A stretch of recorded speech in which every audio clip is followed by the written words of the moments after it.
ഛത്തീസ്ഗഡിൽ അറസ്റ്റിലായ കന്യാസ്ത്രീകൾക്ക് നീതി നൽകി സംരക്ഷണം ഉറപ്പാക്കാൻ ബി.ജെ.പി. പ്രതിജ്ഞാബദ്ധമാണെന്ന സംസ്ഥാന അധ്യക്ഷൻ രാജീവ് ചന്ദ്രശേഖർ.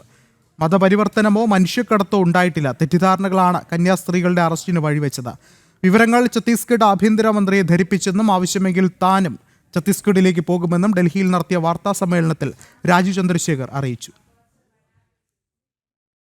കോൺഗ്രസ് സർക്കാർ കൊണ്ടുവന്ന മതപരിവർത്തന നിരോധന നിയമത്തിന്റെ ഇരകളാണ് ഛത്തീസ്ഗഡിൽ അറസ്റ്റിലായ കന്യാസ്ത്രീകൾ. മതപരിവർത്തനമോ മനുഷ്യക്കടത്തോ ആയിരുന്നില്ല അറസ്റ്റിലായ കന്യാസ്ത്രീകളുടെ ലക്ഷ്യം. അതേസമയം നക്സൽ ബാധിത പ്രദേശങ്ങളിൽ നിന്നുമുള്ളവരെ പുറത്തു കൊണ്ടുപോകുമ്പോൾ റെഗുലേറ്ററി പോർട്ടലിൽ രജിസ്റ്റർ ചെയ്യണമെന്നുള്ള വ്യവസ്ഥ ശ്രദ്ധയിൽപ്പെടാതെ പോയതാണ് മനുഷ്യക്കടത്തെന്നുള്ള തെറ്റിദ്ധാരണയ്ക്ക് കാരണമായത്.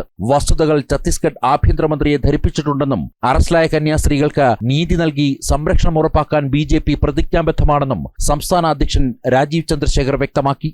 അന്നു മുതൽ ഇന്ന് വരെ പാർട്ടിയും ഞാനും അവർക്ക് നീതി നൽകാനും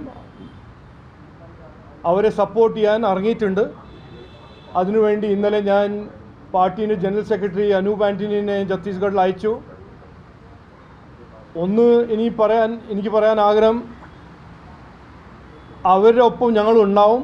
അവർക്ക് നീതി നൽകണ വരെ ബി.ജെ.പി. കേരളത്തിൻ്റെ ജനറൽ സെക്രട്ടറിയും വേണമെങ്കിൽ ഞാനും അവിടെ പോയി ഇരുന്ന് അവർക്ക് വേണ്ട സഹായവും വേണ്ട സപ്പോർട്ടും ഞങ്ങൾ കൊടുക്കും, കൂടെ ഉണ്ടാവും ഞങ്ങൾ എന്ന് പറയാൻ ആഗ്രഹിക്കുന്നു. അവരുടെ എതിരെ ഈ കൺവേർഷൻ്റെ എലിഗേഷൻ സത്യമല്ല എന്ന് പാർട്ടി മുമ്പോട്ട് വെച്ചിട്ടുണ്ട്. ഞാൻ മിഞ്ഞാന്ന് മുതൽ ഛത്തീസ്ഗഡ് സംസ്ഥാന സർക്കാരിൻ്റെ ടച്ചിലുണ്ട്. അതേസമയം സംഭവത്തിൽ കോൺഗ്രസ് അവസരവാദ രാഷ്ട്രീയമാണ് പയറ്റുന്നതെന്നും ലോക്സഭയിൽ പോലും നുണ പറയുന്ന ആളുകളാണ് യു.ഡി.എഫിന്റെ പ്രതിനിധികളായി ഛത്തീസ്ഗഡിൽ പോയതെന്നും രാജീവ് ചന്ദ്രശേഖർ ചൂണ്ടിക്കാട്ടി. ഇത് ഒരു അവസരവാദ രാഷ്ട്രീയമല്ലേ, ഒരു വൾച്ചർ പോളിറ്റിക്സ് അല്ലേ. ഒരു ഇഷ്യൂ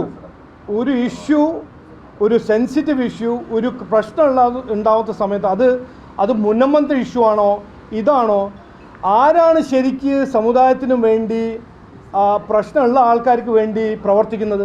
ബി.ജെ.പി. അല്ലേ. അതിനെ ഡിസ്ട്രാക്ട് ചെയ്യാൻ കോൺഗ്രസ്സുകാർ പോയത് ആരാ ഇപ്പോൾ ഛത്തീസ്ഗഡ് പോയിരിക്കുന്നത്?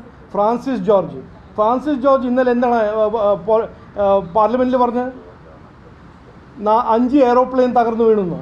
ഇവരിങ്ങനെ നുണ പറഞ്ഞ് നടക്കുന്ന രാഷ്ട്രീയക്കാരല്ലേ ഇതിൽ ഇൻവോൾവ് ചെയ്യുന്നത്? ജോർജ് കുര്യൻ കൂടി ഉൾപ്പെട്ട ബി.ജെ.പി. ഘടകമാണ് വിഷയത്തിൽ ഇടപെട്ടതെന്നും മന്ത്രി എന്ന നിലയിൽ വിഷയത്തിൽ പ്രതികരിക്കാൻ ജോർജ് കുര്യന് പരിമിതികളുണ്ടെന്നും രാജീവ് ചന്ദ്രശേഖർ പറഞ്ഞു. ഇതിൽ ചില ലിമിറ്റേഷൻസ്, ഒരു മന്ത്രിയായാൽ ചില ലിമിറ്റേഷൻസ് ഉണ്ട്, അത് നമ്മൾ മനസ്സിലാക്കണം. ജോർജ് കുര്യൻ്റെ ഒപ്പം ഞാൻ കഴിഞ്ഞ 2 ദിവസം 4 തവണ സംസാരിച്ചിട്ടുണ്ട് ഈ ഇഷ്യൂവിനെ കുറിച്ച്. അദ്ദേഹം ഈ ഇഷ്യൂവിനെ കുറിച്ച് ഓൺ ദ ജോബ് ആണെന്ന് ഞാൻ പറയാൻ ആഗ്രഹിക്കുന്നു. ഒരു മിനിസ്റ്റർ ആയാൽ കുറച്ചേരം ലിമിറ്റേഷൻസ് ഉണ്ട്, എന്ത് പറയണം, പുറത്തോ എന്ത് പറയാൻ കഴിയില്ല എന്ന് അതൊരു ലിമിറ്റേഷൻ ഉണ്ടാവും. അതേസമയം കന്യാസ്ത്രീകളുടെ അറസ്റ്റ് ഛത്തീസ്ഗഡ് സർക്കാരിന്റെ ഗൂഢാലോചന എന്ന കെ.സി. വേണുഗോപാലിന്റെ ആരോപണങ്ങൾക്ക് ജമാഅത്തെ ഇസ്ലാമിക്കൊപ്പം രാഷ്ട്രീയം നടത്തുന്നവരോട് പ്രതികരിക്കാനില്ല എന്നായിരുന്നു ബി.ജെ.പി. സംസ്ഥാന അധ്യക്ഷന്റെ മറുപടി. ജനം, ഡൽഹി.